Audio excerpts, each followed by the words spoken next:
اس لیے کہ یہ تمام کی تمام عبادتیں وہ کس کا حق ہے؟ وہ ایک اللہ کا حق ہے۔ اللہ کے علاوہ یہ تمام عبادتیں یا ان عبادتوں میں سے کوئی جز بھی کسی اور کے لیے کرنا جائز نہیں۔ اس موضوع پہ کئی مرتبہ میں نے آپ دوستوں کے سامنے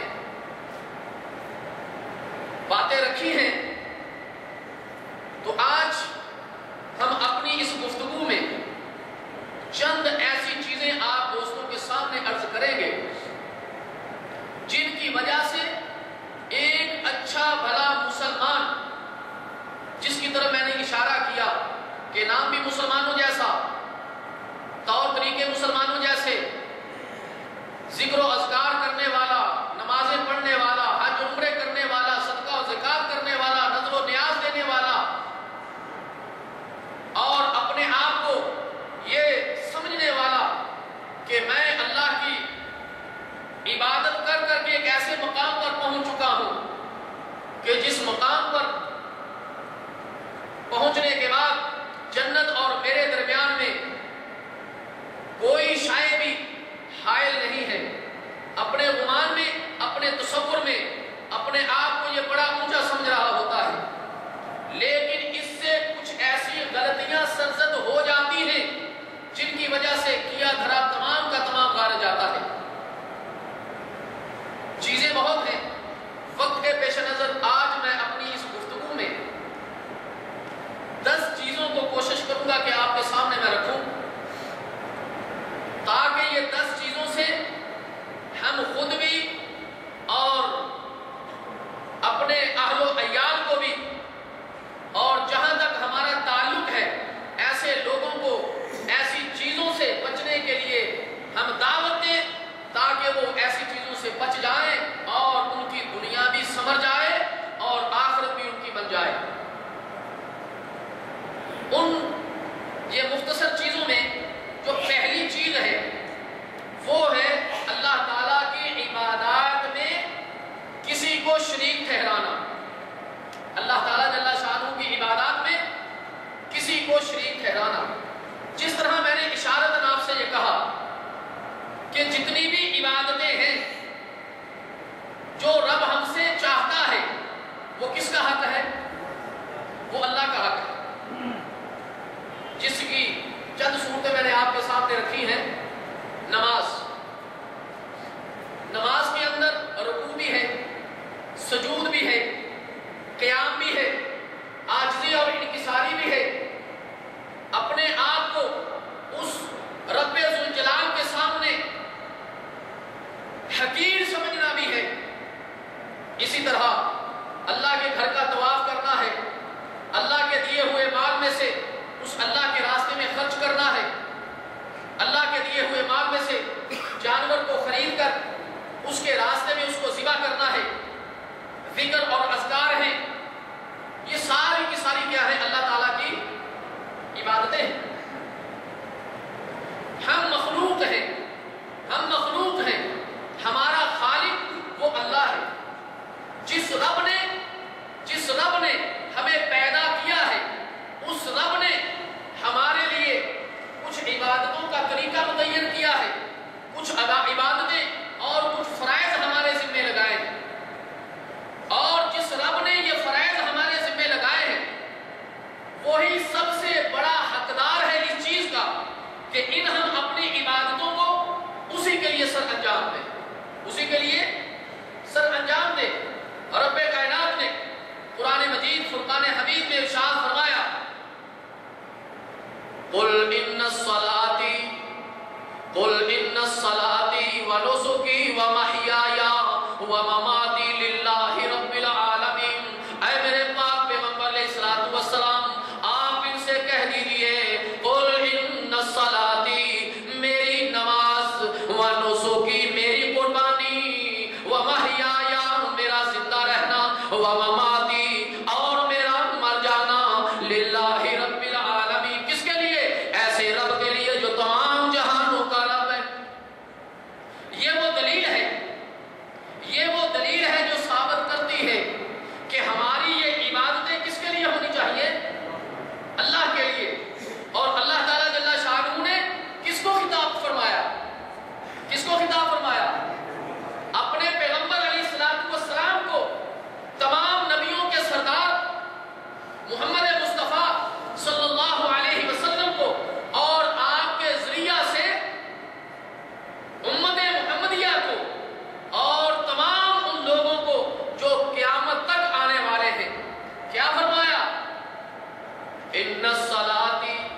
میری نماز کس کی؟ محمد مصطفیٰ صلی اللہ علیہ وسلم کی. ان الصلاتی میری نماز، نماز کے اندر فرائض بھی داخل، نماز کے اندر سنن بھی داخل، نماز کے اندر نفلی عبادت بھی داخل، نماز کے اندر رکوع بھی ہے، نماز کے اندر سجود بھی ہے، نماز کے اندر ہاتھ باندھ کر کے کھڑے ہونا بھی ہے، نماز کے اندر عاجزی اور انکساری بھی ہے. اور رب کائنات فرماتے ہیں میرے پاک پیغمبر علیہ الصلوۃ والسلام آپ ان سے کہہ دیجئے ان الصلاتی میری نماز ونسکی اور میرا جانور ذبح کرنا، جانور قربانی کرنا، جانور کا ذبح کرنا، چاہے وہ قربانی عید والی ہو، چاہے وہ جانور اور کسی وقت بھی کیا جائے، وہ کس کے نام پر ہونا چاہیے؟ اللہ کے نام پر. پہلے کیا فرمایا؟ نماز کس کے لیے؟ اللہ کے لیے. پھر فرمایا کہ تمہارا جانور ذبح کرنا وہ بھی کس کے لیے؟ اللہ کے لیے. اور اس کے بعد رب کائنات فرماتے وَمَحْيَايَا میرا زندہ رہنا، جہاں تک میں دنیا کے اندر زندہ رہوں تو وہ بھی کس کے لیے؟ اللہ کے لیے. اور فرمایا وَمَمَاتِي اگر میں مر جاؤں مجھے موت آئے تو وہ بھی کس کے لیے؟ اللہ کے لیے. یہ ایک ایسا نقطہ ہے، یہ ایک ایسا راستہ ہے جو رب کائنات نے رسول اللہ صلی اللہ علیہ وسلم کے ذریعہ سے ہمیں پہنچایا، ہمیں بتلایا کہ یہ ہے ایک تھرمامیٹر، یہ ہے ایک آلہ اپنی عبادتوں کو پرکھنے کا، اپنی زندگی کو پرکھنے کا، حتیٰ کہ وہ زندگی وہاں تک جہاں تک تمہیں موت آ جائے. تو یہ تمام کی تمام عبادتیں، تمام کی تمام چیزیں کس کے لیے؟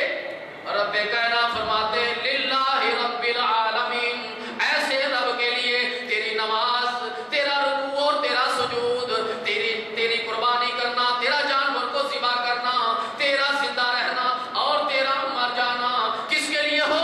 للہ رب العالمین، ایسے رب کے لیے جو تمام جہانوں کا رب ہے، ایسے رب کے لیے جو تمام جہانوں کا رب ہے. اور تمام کے تمام مسلمان یہ جانتے ہیں ہمارے رب کتنے ہیں جی؟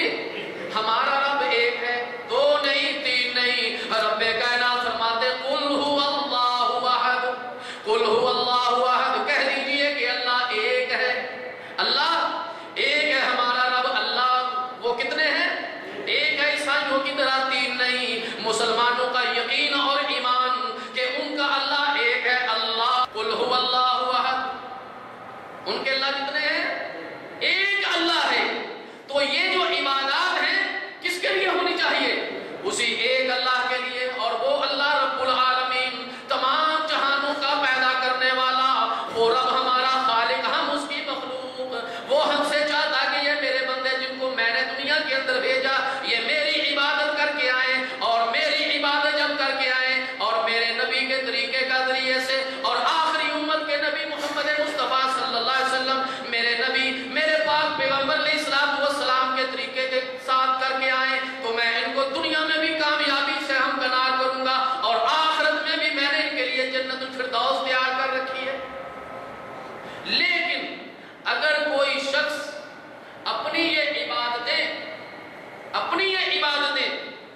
اللہ کے لیے نہیں کرتا تو پھر رب کائنات فرماتے ان اللہ لا یغفر، بے شک رب کائنات فرماتے کہ میں نے نہیں بخشنا.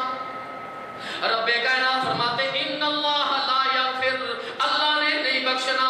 اے میرے اللہ، اے میرے مالک الملک، تیری رحمت تو اتنی وسیع ہے کہ تو 100 قتل کرنے والوں کو بھی معاف کر دیتا ہے. تو ایک رنڈی عورت کو، فحاشہ عورت کو، کتے کے بچے کو پانی پلانے پر بھی تو معاف کر دیتا ہے. لیکن وہ کون سا ظالم ہے جس کو تو کہتا میں نے معاف نہیں کرنا؟ رب کائنات فرماتے وہ ایسا بدبخت شخص ہے یشرک بہ، ایسا شخص جو میرے ساتھ شرک کرتا میں نے اس کو معاف نہیں کرنا. جی 100 قتل کرے میرے سامنے توبہ کرے میں اس کو معاف کر دیتا ہوں. اگر ساری زندگی فحاشی میں گزری لیکن میرے سامنے توبہ کرتا ہے تو میں اس کو معاف کر دیتا ہوں. لیکن ایسا شخص جو میرے ساتھ شریک کرتا ہے میں نے اس کو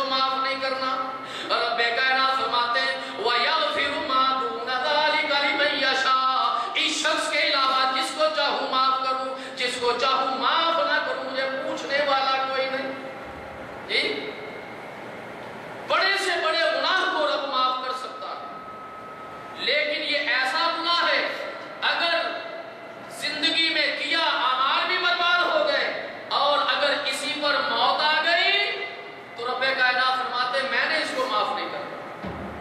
لیکن ہاں اگر اس نے مرنے سے پہلے توبہ کر لی تھی، مرنے سے پہلے اپنے رب کو راضی کر لیا تھا اور اپنے رب سے یہ وعدہ کر لیا تھا اے اللہ جو پہلے ہو چکا سو ہو چکا، آج کے بعد میں اپنی عبادتوں کا محور صرف تجھے ہی بناؤں گا، تیرے علاوہ میں کسی اور کے لیے عبادت نہیں کروں گا، تو اللہ اس کے سارے پچھلے گناہوں کو معاف کر دیتا ہے۔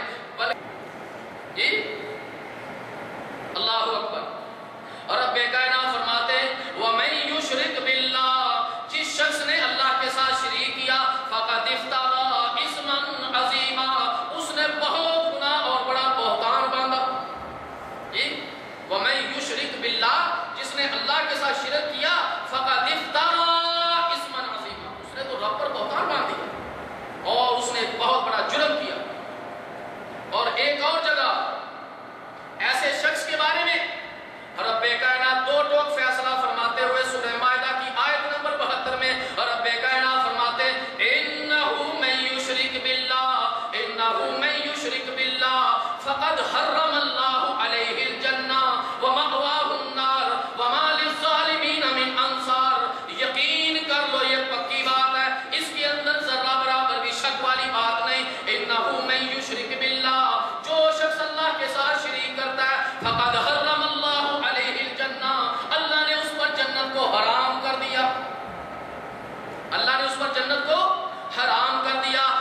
وَمَأْوَاهُ النَّارُ، اور اس کا ٹھکانہ جہنم کو بنا دیا۔ وَمَا لِلظَّالِمِينَ مِنْ أَنصَارٍ، اور ان ظالموں کا کوئی مددگار بھی نہیں ہوگا۔ تین نقطے اس آیت مبارکہ میں، مائدہ آیت نمبر 72۔ قرآن پڑھا کرے میرے بھائی، قرآن پڑھا کرے، ترجمے کے ساتھ قرآن پڑھا کرے۔ قرآن پڑھیں گے اللہ کی قسم آپ کے سامنے ایسی ایسی باتیں کھلیں گی، ایسی ایسی باتیں کھلیں گی کہ آپ دنیا میں بھی اور آخرت میں بھی کامیاب ہو جائیں گے۔ لیکن ہمارے پاس ٹائم ہی نہیں قرآن پڑھنے کا، دنیا کے کاموں کے لیے ہمارے پاس بہت ٹائم ہے، بہت وقت ہے، حتیٰ کہ وہ ٹائم لگانا وہ بھی ہمارے لیے آسان ہو جاتا ہے، اس لیے کہ سامنے مادیت نظر آ رہی ہے، سامنے پیسہ نظر آ